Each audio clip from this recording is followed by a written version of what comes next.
میرے دینی، ملی، تاریخی، سیاسی اور عمرانی فکر کا خلاصہ،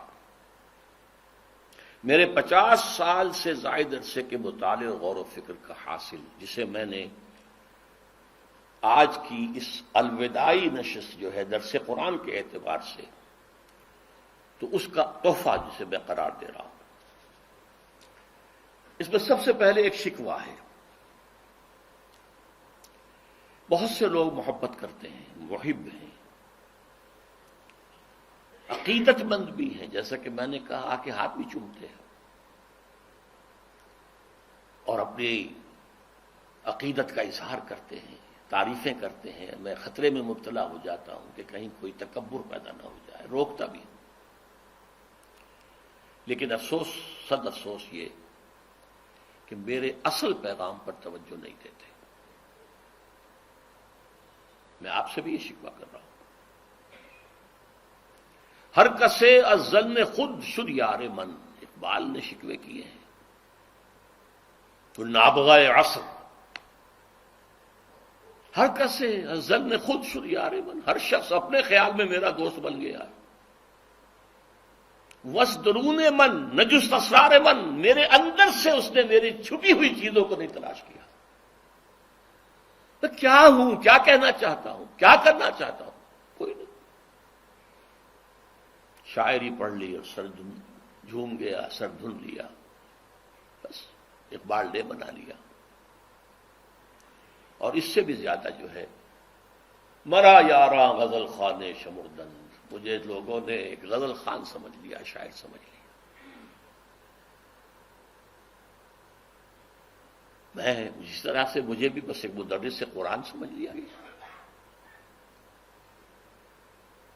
میری اصل زندگی کس کام میں بیتی ہے، میرے اصل مقاصد کیا تھے، میرے اصل ہدف کیا تھے، اور ہیں، اللہ کا فضل ہے، ایک شوشے کا فرق نہیں آیا۔ وہ کیا ہے، اس پر توجہ نہیں۔ اس کو تو میں نے ذریعہ بنایا ہے، ساز سخن بہارا است۔ میرا مقصد ہے یہ اس امت مسلمہ کا قافلہ منتشر ہو گیا ہے۔ اونٹنیوں نے توڑا لی ہیں اپنی رسیاں، ناقہ بے زمام ہو کر کوئی ادھر کوئی ادھر، کوئی ادھر کوئی ادھر۔ ان کو پھر ایک قافلے کی شکل میں لانا چاہتے، جمع ہو جائیں، وہ منزل کہ جو اللہ نے ان کے لیے معین کی، رسول نے معین کی، اس کی طرف پیش قدمی کریں۔ میرا تو مقصد یہ ہے۔ بہرحال اب میں اس ضمن میں اپنی باتیں آپ سے عرض کروں گا بہت اختصار کے ساتھ۔ دیکھیے، جہاں تک تاریخی اور ملی معاملے کا تعلق ہے، میں ماضی سے اس وقت صرف نظر کر رہا ہوں، وہ بات لمبی بہت ہو جائے گی۔ البتہ میری کتاب سابقہ اور موجودہ مسلمان امتوں کا ماضی، حال اور مستقبل یہ موجود ہے، اس کو پڑھیے۔ ماضی کیا ہے ہمارا، بنی اسرائیل کا ماضی کیا تھا۔ یہ دو ہی امتیں دنیا میں رہی ہیں، امت سابقہ، امت موجودہ حاضرہ۔ حال اور مستقبل کے بارے میں جو باتیں میرے سامنے آئی ہیں، اور یہ آئی ہیں کتاب و سنت اور حدیث کی روشنی میں، اور پھر جو اللہ نے تعقل، عقل سے کسی چیز کو سمجھنا، اس کی جو صلاحیت دی تھی، اس کا حاصل کیا ہے۔ نمبر 1، جیسے ایک فرد کی زندگی کی سب سے بڑی حقیقت موت ہے، اس دنیا کی بھی سب سے بڑی حقیقت الساعہ، جسے ہم قیامت کہہ دیتے ہیں۔ ایک وقت آنے والا ہے، یہ سب دگرگوں ہو جائے گا، پہاڑ جو ہیں ریزہ ریزہ ہو جائیں گے، یہ ہائی رائز بلڈنگز جو ہیں ان کا نام و نشان نہیں رہے گا۔ مارگلہ ٹاور جیسے بیٹھ گیا، یا ٹوئن ٹاورز امریکہ کے جیسے بیٹھ گیا، یہ پوری دنیا قاعن صفصفا، یہ زمین بالکل کھلی چٹیل میدان بن جائے گا۔ وہ زلزلۃ الساعہ، سورہ حج کی پہلی آیت، یا ایھا الناس اتقوا ربکم ان زلزلۃ الساعۃ شیء عظیم، وہ آئے گا۔ اس کے ایک وقفے کے بعد قیامت آئے گی۔ یہ قیامت نہیں ہے، یہ جس کو ہم قیامت کہہ دیتے ہیں، یہ قیامت، یہ الساعہ ہے، جبکہ پوری یہ عالم جو ہے یہ ہلاک ہو جائے گا۔ کچھ عرصے کے بعد پھر انہیں اٹھایا جائے گا. یہ اٹھایا جانا والا دن قیامت ہے. قام یقوم قیامتن، قیامن کھڑے ہونا. تمام انسان زندہ کر دیے جائیں گے اپنی اپنی قبروں سے، یا جہاں جہاں بھی ان کے کچھ بقایا جات کہیں ہیں وہاں سے بھاگے ہوئے چلے آئیں گے. اس کے بعد یوم قیامت کے بعد یوم آخرت شروع ہو جائے گا. پہلی بات تو یہ سب سے بڑی حقیقت، سب سے بڑی حقیقت، سب سے بڑی حقیقت. اور اب الحمدللہ میری سوچ یہ کہ وہ زیادہ دور نہیں ہے. نوع انسانی بحثیت مجموعی اپنے کلائمیکس کو پہنچ گئی ہے. بہرحال پہلی بات. دوسری بات، احادیث نبویہ سے معلوم ہوتا ہے اس قیامت سے پہلے ایک وقت ایسا آئے گا کہ دنیا پر روئے ارضی پر کوئی ایک صاحب ایمان بھی نہیں ہوگا. کافر، مشرک، ذلیل. صاحب ایمان جو ہے ایک خاص وقت میں ایک خاص ہوا چلے گی جو ان کے دلوں میں سے ایمان کو نکال کر لے جائے گی. ان کی انتقال ہو جائے گا ان کا. اور قیامت کا زلزلہ جو ہے وہ اہل ایمان پر نہیں آئے گا بلکہ صرف کفار و مشرکین پر آئے گا. اس سے پہلے ایک دور ہے جبکہ پورے کرۂ ارضی پر اللہ کا دین نافذ ہوگا، قائم ہوگا. خلافت علی منہاج النبوہ کا نظام قائم ہوگا. یہ گویا کہ کلائمیکس ہوگا انسان کا. انسان کو بنایا گیا تھا خلیفۃ اللہ فی الارض. یہ خلیفۃ اللہ فی الارض اور یہ خلافت اللہ فی الارض جو ہے یہ پوری دنیا پر جب پورے عرض پر قائم ہو جائے گی تو وہ انسان کا کلائمیکس، آدم کا کلائمیکس. یہ ہونا ہے، ہو کر رہنا ہے. اگرچہ ابھی ہم نہیں سوچ سکتے کہاں سے ہو جائے گا، کدھر سے ہو جائے گا. حالات تو بہت خراب ہے، بہت خراب ہے، بہت خراب ہے. ہماری کوئی حیثیت نہیں، پرے کہا کے برابر نہیں. لیکن ہونا ہے. یہ خبر دی ہوئی ہے محمد الرسول اللہ کی صلی اللہ علیہ وسلم وہو الصادق المصدوق. یہ میرے خطبات خلافت نامی کتاب کے اندر سے یہ چیزیں آپ پڑھ سکتے ہیں پوری. البتہ اس سے پہلے امت مسلمہ پر اللہ کے عذاب کے بہت بڑے بڑے شدائد ابھی آنے ہیں. قیامت اس سے پہلے ایک دور کے زمین پر اللہ اللہ کرنے والا ایک بھی نہیں بچے گا. یہ حدیث کے الفاظ ہیں. ان کو پہلے ہی موت دے دی جائے گی، بڑی سہل موت. اس سے پہلے پوری دنیا میں اللہ کے دین کا غلبہ، اللہ کی حکومت، خلافت علی منہاج النبوت. اس سے پہلے کا دور جو ہے جس میں ہم ہیں اس وقت، یہ مسلمانوں کے لیے شدائد، مصائب، ذلت، مسکنت، ضعف، بے وقری، بے حیثیتی، کم ہمتی، بے حمیتی، بے غیرتی کا دور ہے. یہ دور شروع تو ہو چکا ہے کئی صدیوں سے.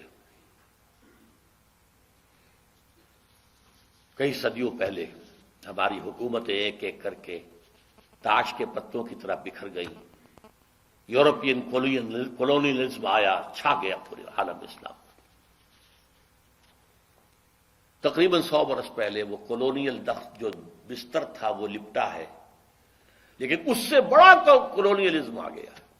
اب اقتصادی کولونیلزم ہے، تہذیبی کولونیلزم ہے، علمی کولونیلزم ہے. اقتصادیات میں، تہذیب میں، علم میں آج ذلت، مسکنت. یہ جو 2 مرتبہ بنی اسرائیل کے لیے آیا ہے، ضربت علیہم الذلۃ والمسکنہ، کسی قوم میں سے ہمت ختم کر دی جائے، اندرونی ضعف. جیسے آپ کہتے ہیں کہ ایک شخص ہے ہٹا کٹا ہے لیکن وہ نیورستھینیا کا مریض ہے، بھائی اعصابی مریض ہے، اس کے دم ہے ہی نہیں. وہ حال آج اس امت مسلمہ کا ہے. ہٹی کٹی تو اتنی ہے کہ 1.5 ارب، لیکن حیثیت غصائد کا خصائص سیل، جیسے سیلاب کے اوپر جھاڑ جھکاڑ آ رہا ہوتا ہے جب سیلاب آتا ہے آگے آگے، اس طرح کی اس کی کیفیت ہے. ذلت و مسکنت کا عذاب تو کئی صدیوں سے چل رہا ہے.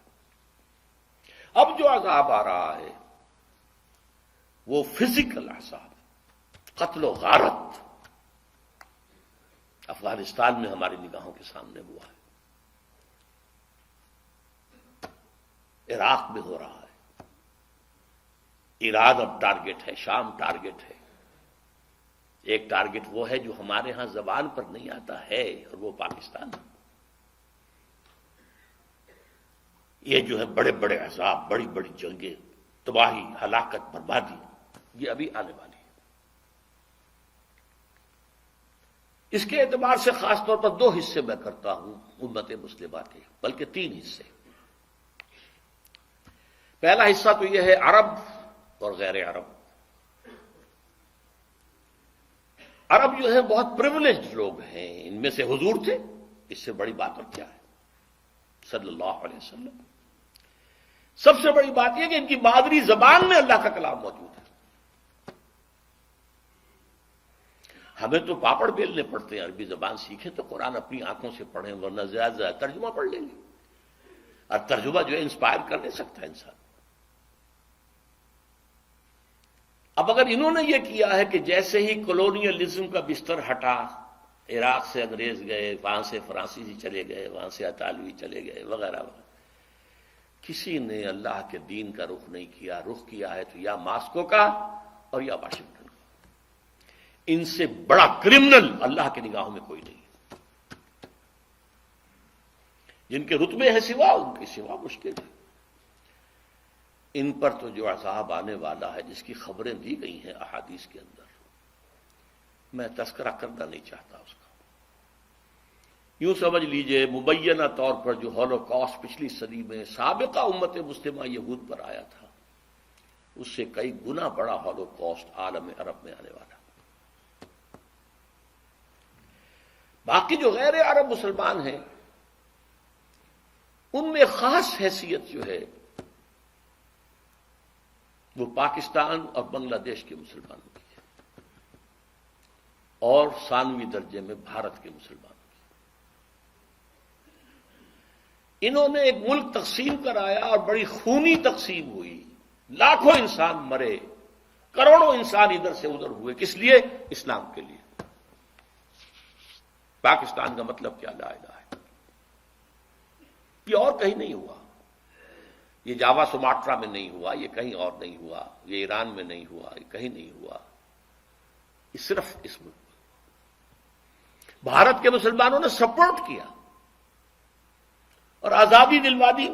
پاکستان کچھ دو خطوں پر مشتمل تھا، کرو بھائی، اب جو ہم پہ گزری سو گزری، جو ہم پہ گزرے گی سو گزر جائے گی، چھوڑو تو جاؤ کرو۔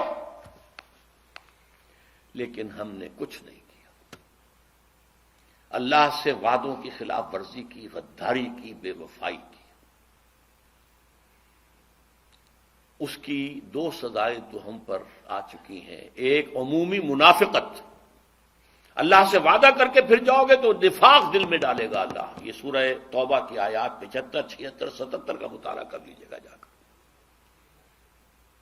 آج پوری قوم منافق قوم ہے، الا ماشاء اللہ۔ ہمارا دستور منافقت کا پرندہ ہے۔ منافق کون ہوتا تھا؟ بظاہر قانونی طور پہ مسلمان، حقیقت میں کافر۔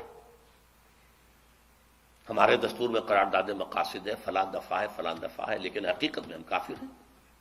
ومن لم يحكم بما انزل الله فاولئك هم الكافرون۔ بنگلہ دیش کا معاملہ بھی یہی ہے۔ بھارت کے مسلمان تھوڑے انڈائریکٹلی اس میں مجرم ہیں، انہوں نے سپورٹ کیا تھا۔ اصل مجرم جو ہے پاکستان اور بنگلہ دیش کے مسلمان۔ یہ ہے، اس میں جو ہے، اس سے علاج کیا ہے؟ اس کا نکلنے کی کوئی صورت ہے یا نہیں ہے؟ ایک ہی علاج ہے، ایک ہی علاج ہے، ایک ہی علاج۔ دنیا کے کسی ایک سائزیبل ملک کے اندر اگر اسلام کا نظام پورا قائم کر کے دنیا کو دکھا دیا جائے اور چیلنج کیا جائے، come and see with your own eyes this is Islam, تب وہ شہادت علی الناس کی ذمہ داری بطور فرض کفایہ ادا ہو جائے گی۔ پوری امت نہ بھی ایسا کر سکے، لیکن امت کا کوئی حصہ، کوئی سائزیبل ملک یہ کر کے دکھا دے تو یہ پوری امت کی طرف سے فرض کفایہ ہو جائے گا۔ جیسے جنازے کی نماز کچھ لوگ بھی پڑھ لیں تو فرض کفایہ ادا ہو گیا، باقی سب لوگ جو بستی کے ہیں وہ اس سے مستثنا ہو گئے، کوئی بھی نہ پڑھے تو سب مجرم، سب گناہ گار۔ اس وقت ہم سب گناہ گار، لیکن یہ کہ یہ 40 کروڑ کے قریب مسلمان جو میں نے آپ کو بتایا پاکستان، بھارت اور بنگلہ دیش میں ہیں، 30 کروڑ مسلمان عالم عرب کے ہیں، 40 یہ ہیں، باقی اور ہے مختلف متفرق 70 کروڑ، یہ تیسرے درجے میں ہے۔ اگر ہم کسی بھی خطے میں وہ اسلام کا نظام قائم کر کے دکھا دیں تو بحیثیت امت مسلمہ جو ہمارا فرض منصبی تھا، یہ تکونوا شہداء علی الناس، لوگوں پر گواہی دو، یہ ہے اللہ کا دین، آؤ دیکھو، تو اللہ کا یہ عذاب ختم ہوگا، صورتحال تبدیل ہوگی۔ یہ میں نے ذرا عالمی سطح پر بات کی ہے۔ اب آئیے پاکستان۔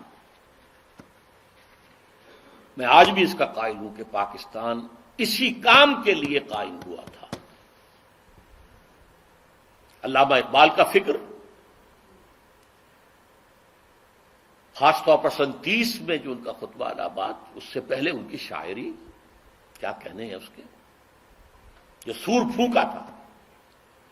پھر قائد اعظم نے 1938 سے 47 تک جو راگ الاپا ہے، اسلام اسلام اسلام اسلام اسلام اسلام، اس کے نتیجے میں 1946 کے الیکشنز کے اندر مسلم لیگ کو حیثیت حاصل ہوئی۔ یہ مسلمانان ہند کی واحد نمائندہ جماعت، اور یہ اللہ کا اصل میں معجزہ ہے۔ میں نے لکھی ہے کتاب استحکام پاکستان، پڑھیے اس کو۔ میں کہتا ہوں پاکستان کا قیام ایک معجزہ ہے۔ معجزہ کیوں ظاہر ہوا؟ کہ ہم نے کہا تھا اے اللہ ہمیں آزادی دے ہندو سے اور انگریز سے، تو ہم تیرے دین کا بول بالا کریں، خلافت راستہ کا نظام دنیا کو ایک دفعہ پھر دکھا دیں۔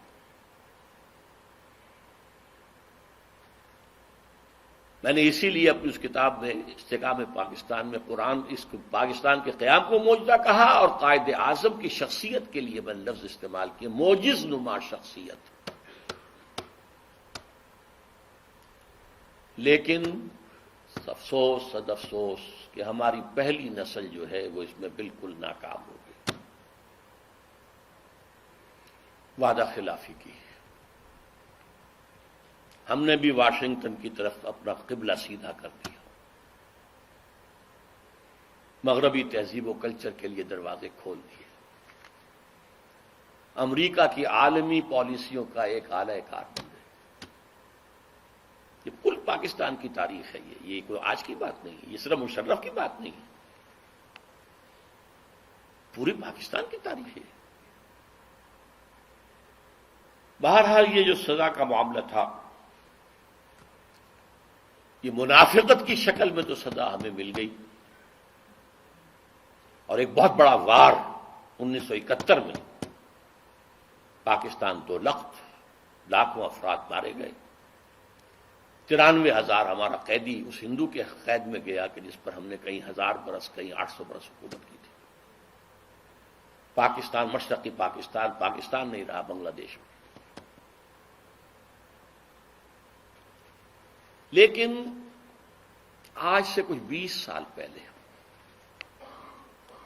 جب پاکستان کی عمر 40 برس ہوا چاہتی تھی قمری حساب سے، میرے دل میں امید کا ایک چراغ روشن ہوا، پاکستان کے مستقبل کے بارے میں رجائیت، امید، اور وہ خاص اس حوالے سے تھا کہ ایک فرد کی بھی اصل میچورٹی کی عمر قرآن مجید کے روح سے 40 برس ہے۔ اسی طرح بنی اسرائیل کی تاریخ میں 40 برس کا عدد بہت اہم ہے، کہ جو نسل نکلی تھی مصر سے، جو غلامی کا داغ اٹھائے ہوئے تھی، اس نے تو حضرت موسیٰ کو کوڑا جواب دے دیا تھا کہ ہم جنگ نہیں کریں گے، فاذهب انت وربك فقاتلا إنا هاهنا قاعدون۔ اللہ نے سزا دی، اب یہ 40 برس تک یہیں بھٹکتے پھریں گے صحرائے تیہ کے اندر، یتیہون فی الارض فإنها محرمۃ علیہم 40 سنہ، یتیہون فی الارض۔ لیکن 40 برس کے بعد ایک نئی نسل جو پیدا ہوئی، صحرا میں پلی بڑھی تھی، آزادی کی فضا میں سانس لے کر ابھری تھی، اس نے جنگ کی، جوشوا حضرت یوشع علیہ السلام، یوشع بن نون، اور پھر ان کا دور شروع ہوا کامیابی کا۔ تو شاید 40 برس تک پاکستان بھی صحرائے تیہ کے اندر بھٹکتا رہا ہے، شاید اللہ کرے، امید تھی۔ اس امید کا مظہر ہے میری کتاب استحکام پاکستان، کتنوں نے پڑھی ہوگی آپ میں سے؟ میرا خون جگر ہے اس کے اندر۔ امید تھی کہ ہوگا، انقلاب یہاں آئے گا، اللہ کرے گا، لیکن چند ہی سال میں اس امید کے تار و پود بکھر کے رہ گئے۔ وائے ناکامی متائے کارواں جاتا رہا، کارواں کے دل سے احساس زیاں جاتا رہا۔ سن 92 میں یہ جو کتاب آئی تھی استحکام پاکستان، یہ 85-86 میں آئی ہے، لکھی گئی 85 میں، چھپی 86 میں۔ 92 میں میری کتاب وہ آئی ہے جس کا میں نے پہلے بھی ذکر کیا، تو پڑھیے ان کو خدا کے لیے۔ سابقہ اور موجودہ مسلمان امتوں کا ماضی حال و مستقبل، اس میں میں نے پاکستان کے لیے لکھ دیا یاس انگیز کیفیت۔ 3 میں سے کوئی ایک انجام اس کا ہوگا۔ ایک تو یہ ہے جس کے کوئی آثار نہیں، کہیں نظر نہیں آ رہے، کوئی امید کی کرن نہیں کہ اس امت مسلمہ پاکستانیہ کو قوم یونس کی طرح توبہ کرنے کی توفیق ہو جائے اور عذاب ٹل جائے۔ اللہ کی قدرت سے بعید نہیں، لیکن کوئی امید کے آثار نظر نہیں آ رہے۔ بہرحال ایک ممکنہ بات ہے۔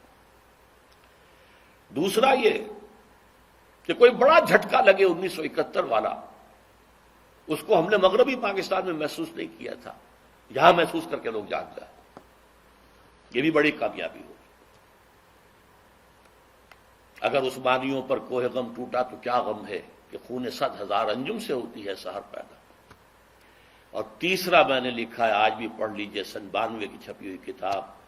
تیسرا امکان یہ ہے کہ بھارت پاکستان کو فتح کرے، کروڑوں مسلمانوں کو قتل کرے، اپنی 1000 سالہ غلامی کا پورا انتقام، اپنے انتقام کی پیاس کو بجھانے کے بعد، لیکن اس کے بعد پھر انشاءاللہ وہ ایمان لائیں گے اور فتنہ تاتار کی تاریخ دوبارہ دہرائی جائے گی۔ کروڑوں مسلمان ان کے ہاتھوں قتل ہوا، کروڑوں۔ پھر اسلام نے انہیں فتح کر لیا، وہ مسلمان ہو گئے، اور پھر عظیم ترین مملکتیں پوری دنیا کے اندر ان ترکوں نے قائم کی۔ ترکان تیموری ہندوستان، ترکان صفوی ایران، اور ترکان عثمانی کی تو کیا بات ہے۔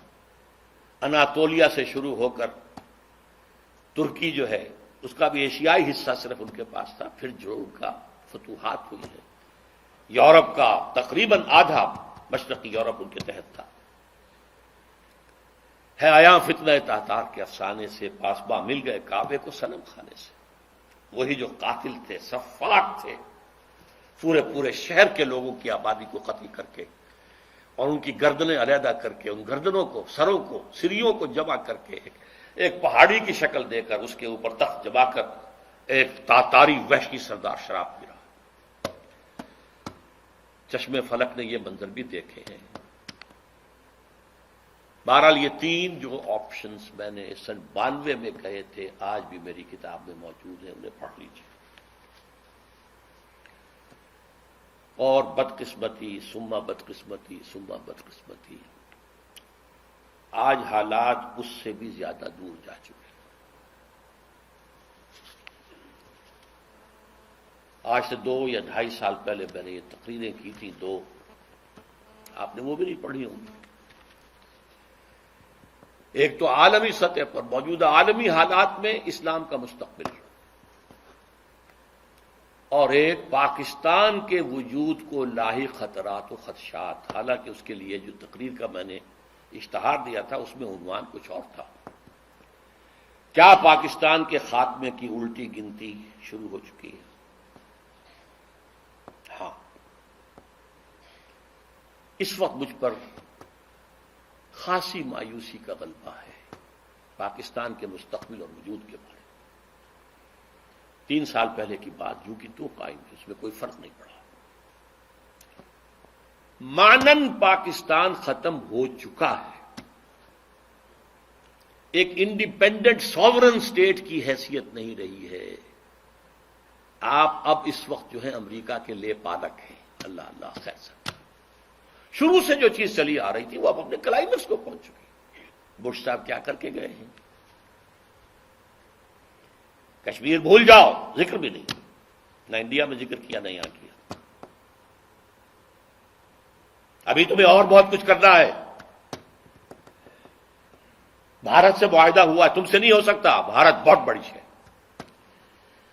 آج سے کوئی 40 سال قبل میں بڑے بھائی کے ساتھ مشرقی پاکستان تھا اس وقت، 67-68 کی بات کر رہا ہوں، سیر کے لیے گئے تھے. میرے ایک ہمنان اسرار الحق صاحب وہاں پہ چیف انجینئر تھے پاک پی ڈبلیو ڈی کے. انہوں نے دعوت دی تھی، آؤ میں یہاں ہوں، سیر کرا دوں. ڈھاکہ اور مختلف جگہیں، چٹاگانگ، چوٹوگرام جسے کہتے ہیں. وہاں ایک ملاقات میں اسرار الحق صاحب نے، وہ اب امریکہ جا چکے ہیں، وہیں کی آباد ہو گئے، پہنچی وہیں یہ خاک جہاں کا خبیر تھا. انہوں نے ایک جملہ کہا جس پر مجھے بہت پیش آیا تھا. جملہ سنیے: India is a very great country and Pakistan is only a nuisance to it. انگریزی دان لوگوں نے تو سمجھ لیا ہوگا. بھارت ایک بہت بڑا ملک ہے اور پاکستان اس کے لیے تھوڑی سی سرگرانی کا باعث ہے، بس ختم. آج یہ جملہ 100% آپ کے نگاہوں کے ساتھ، اگر آنکھیں بند کیے رکھیں تو اور بات ہے،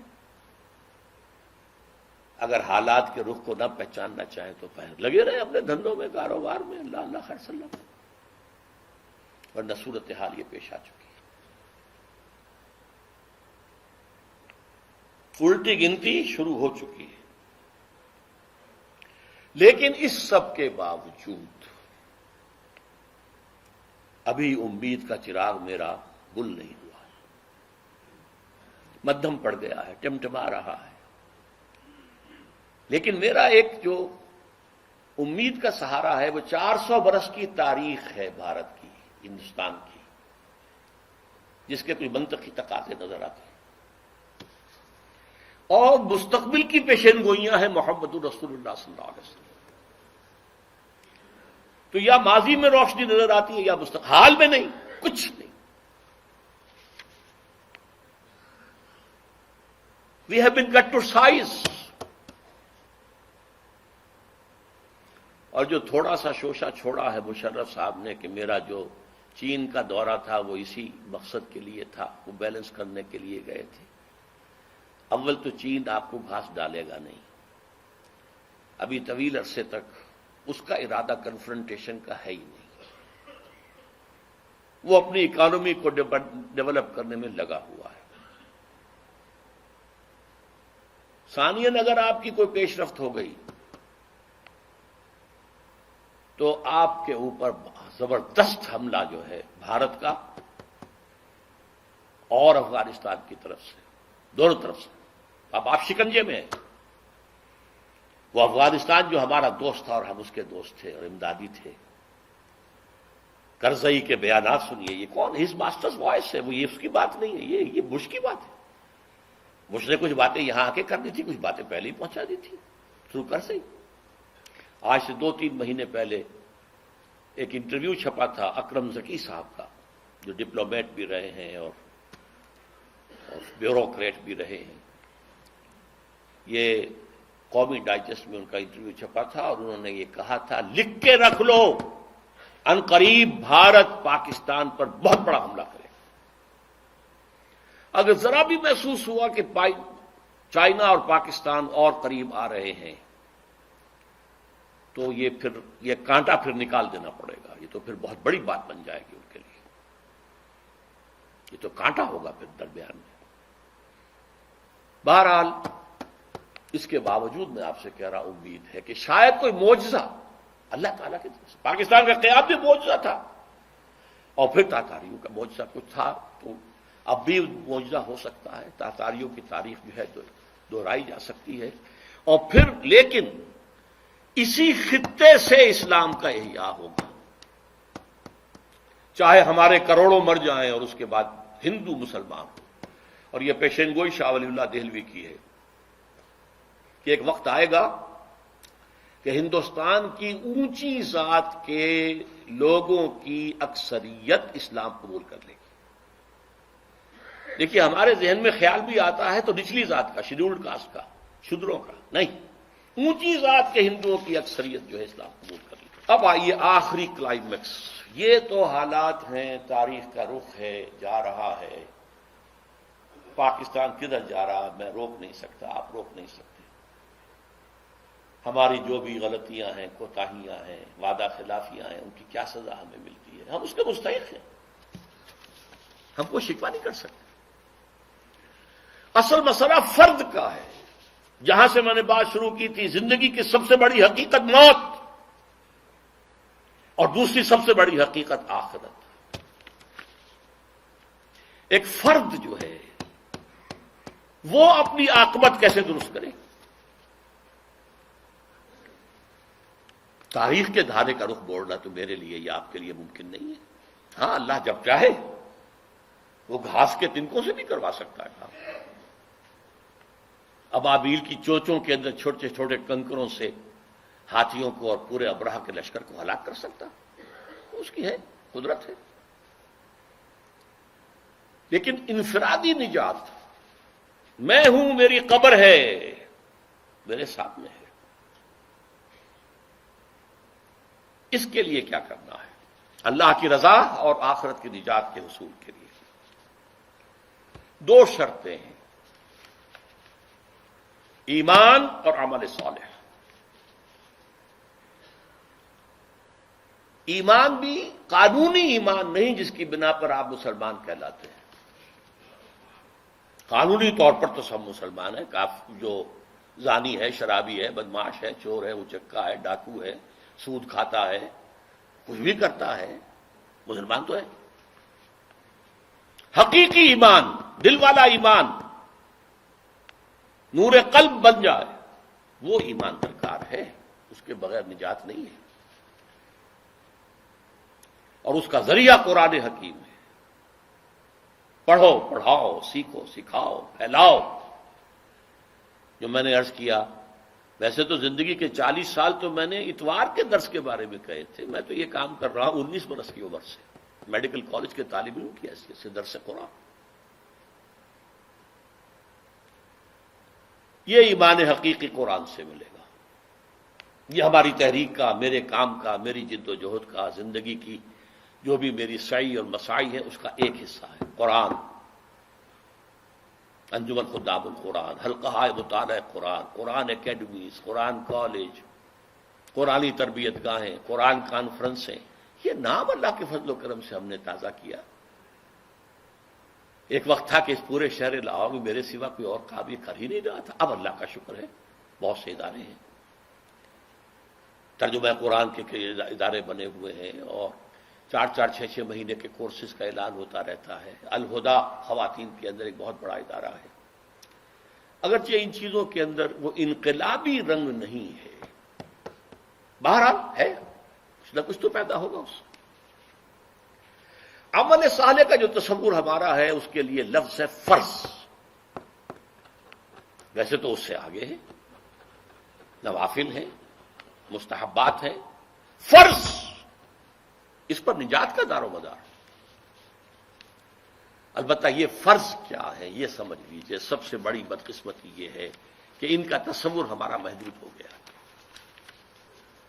نماز، روزہ، حج، زکوٰۃ فرض. کوئی کرتا ہو تب بھی جانتا ہے کہ یہ فرض ہے، کوئی نہ کرتا ہو تب بھی جانتا ہے کہ یہ فرض ہے. کوتاہی ہے میری، میں نہیں کر رہا ہوں، ٹھیک ہے، یہ ہے تو فرض. ایک فرض جس کا تعلق قانونی اسلام سے نہیں ہے، حقیقی ایمان سے ہے، وہ ہے جہاد فی سبیل اللہ، جس کے بغیر نجات نہیں ہے.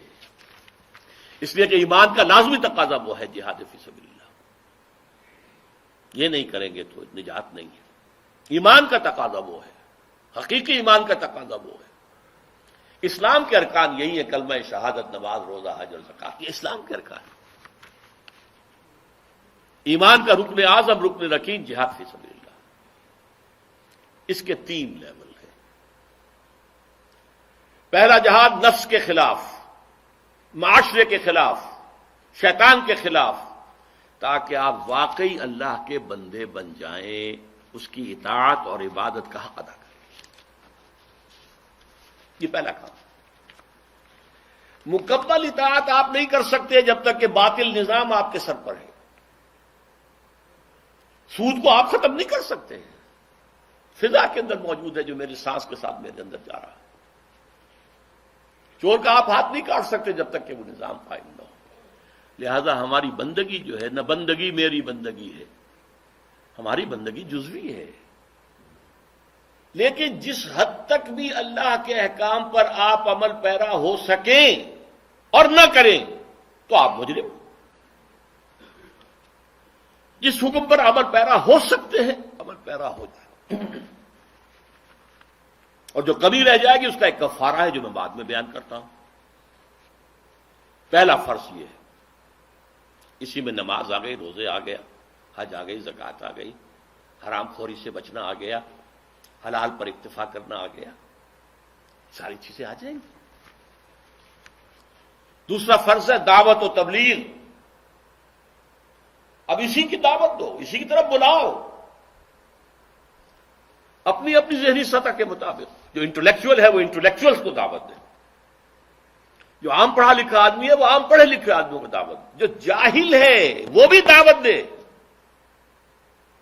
وہ لوگوں کے سامنے روئے، بھائیوں میں تو زندگی گنوا بیٹھا لیکن تمہارے اندر ابھی دم ہے، دین سیکھو اور سکھاؤ، پڑھو اور پڑھاؤ، سمجھو اور سمجھاؤ۔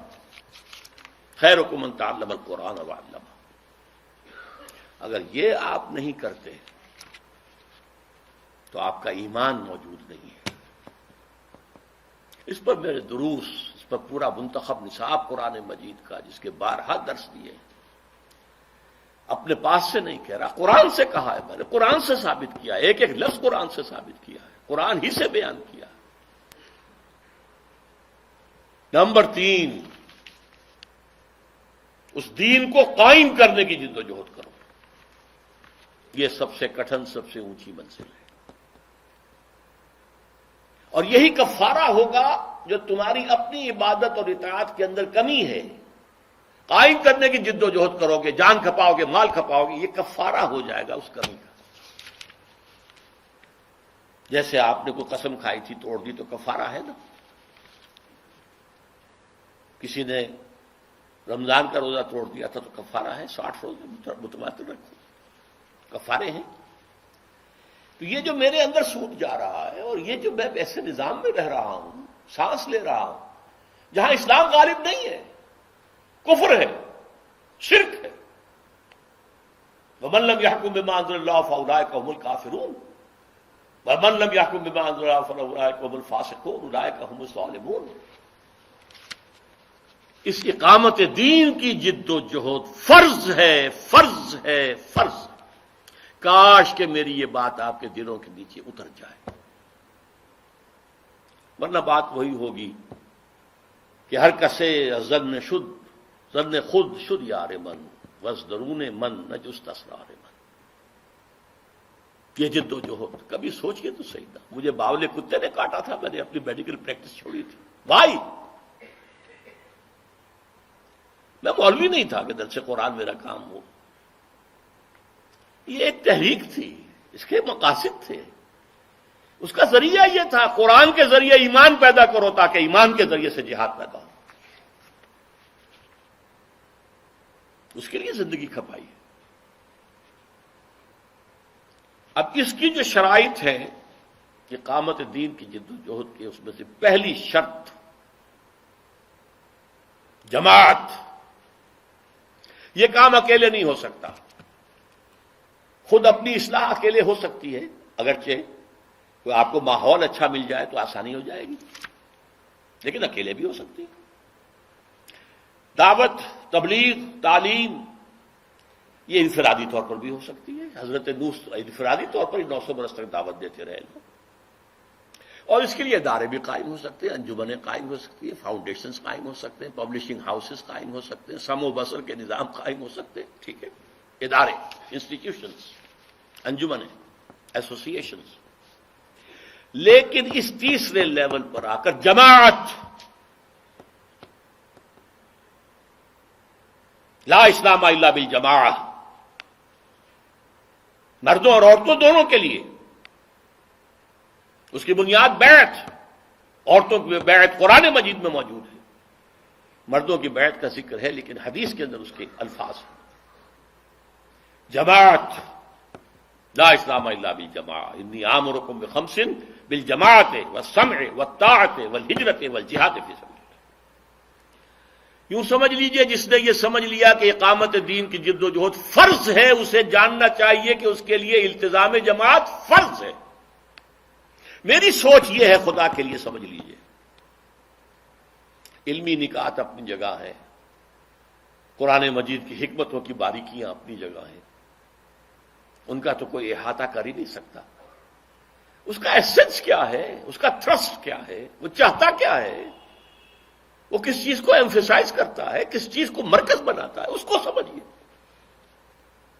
اقامت دین کی جد و جہد فرض، اس کے لیے التزام جماعت فرض، فرض۔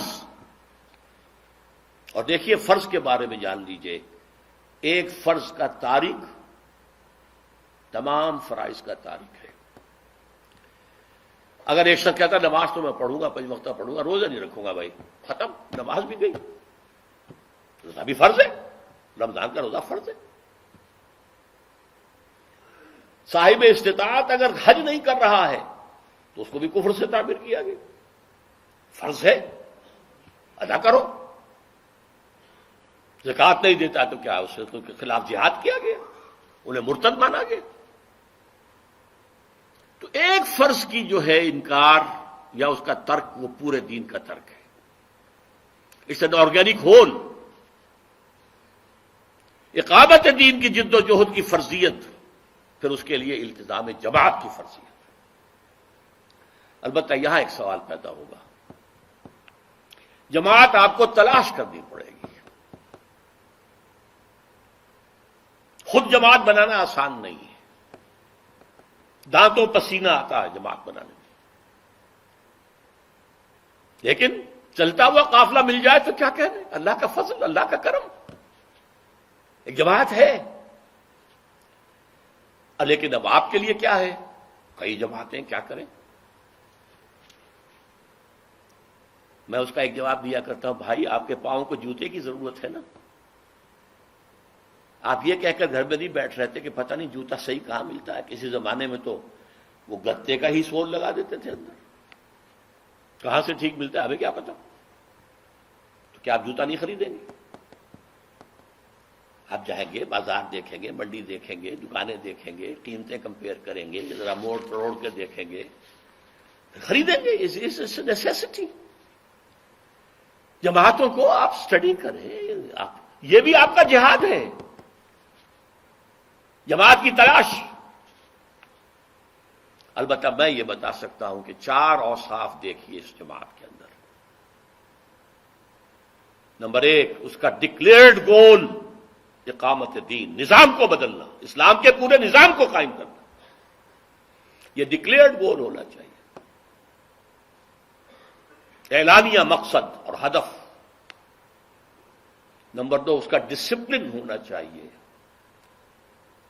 وہ سمع و طاعت جس کی بیعت حضور نے لی تھی، سنو اور عمل کرو۔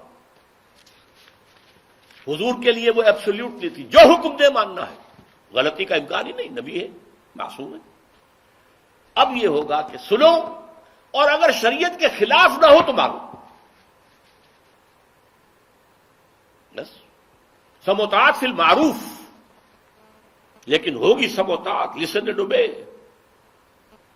There's not to reason why, there's but to do and die.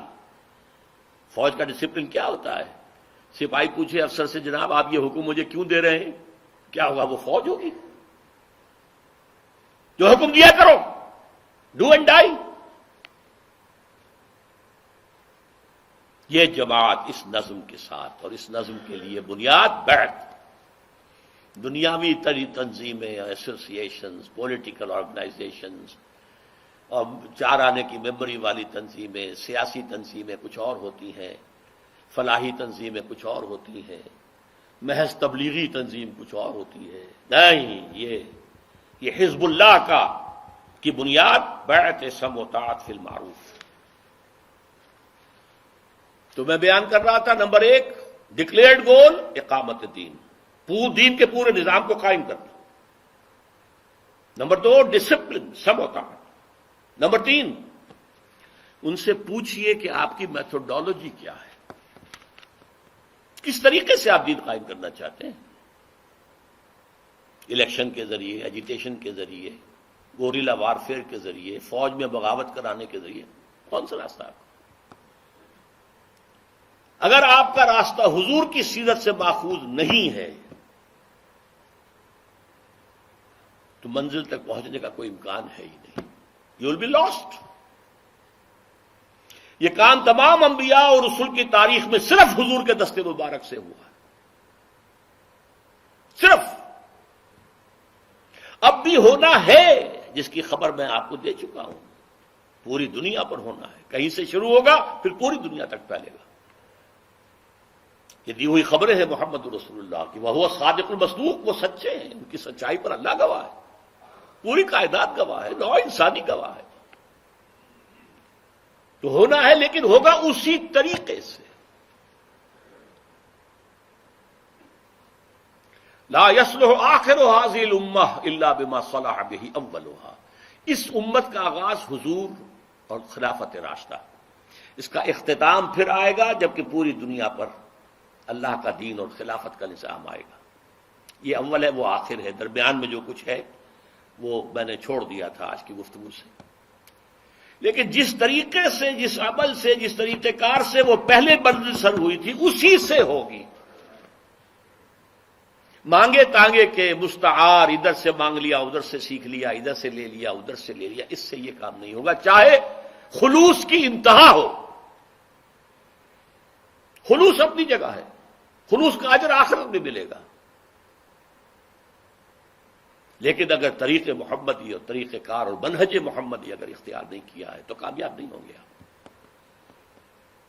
اس کے لیے میری کتاب خدا کے لیے پڑھیے، منہج انقلاب نبوی، میرا صاحب الصلاۃ والسلام، اور چھوٹی سی ایک کتاب بھی ہے، اس کا خلاصہ رسول انقلاب کا طریق انقلاب۔ رسول انقلاب ایک ہی ہے تمام رسولوں میں، جن کے ہاتھوں انقلاب آیا، پوری دنیا مانتی ہے، عظیم ترین انقلاب آیا۔ میں تو ایک جملہ نقل کیا کرتا ہوں برنارڈ شاہ کا، نے گاندھی کے بارے میں کہا تھا، ہی is a saint among politicians.